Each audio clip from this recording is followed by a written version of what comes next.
సినీ నటి ప్రత్యూష కేసులో సుప్రీంకోర్టు తుది తీర్పు వెల్లడించింది. 4 వారాల్లో లొంగిపోవాలని సిద్ధార్థ్ రెడ్డిని ఆదేశించింది.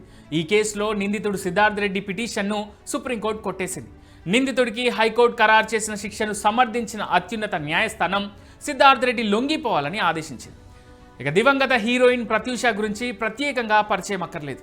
తెలంగాణలోని భువనగిరిలో ఒక మధ్యతరగతి కుటుంబంలో జన్మించిన ఆమె కాలేజీ రోజుల్లోనే నటనపై ఆసక్తితో సినీ రంగంలోకి అడుగుపెట్టింది. 1998లో విడుదలైన రాయుడు సినిమాతో నటిగా తెరంగేట్రం చేసింది. మొదటి సినిమాతోనే మంచి గుర్తింపు తెచ్చుకుంది.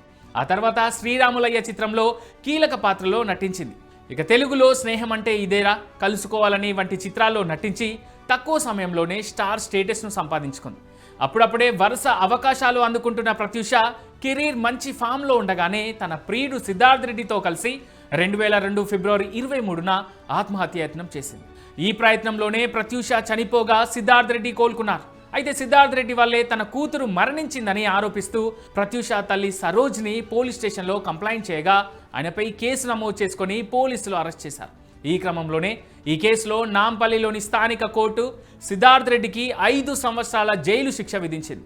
కానీ 2011లో హైకోర్టు శిక్షను 2 ఏళ్లకు తగ్గించి జరిమానాను 50,000కు పెంచింది. అయితే ఈ తీర్పుతో తన కూతురికి న్యాయం జరగలేదంటూ ఆమె తల్లి సరోజ్ని 2012లో సుప్రీంకోర్టును ఆశ్రయించారు. అప్పటి నుంచి ఈ కేసు దర్యాప్తు జరుగుతూనే ఉంది.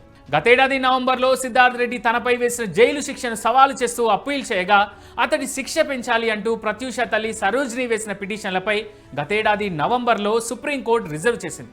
మంగళవారం ఈ కేసుపై విచారణ జరిపిన సుప్రీంకోర్టు సిద్ధార్థ్ రెడ్డిని పోలీసుల ముందు లొంగిపోవాలని ఆదేశించింది.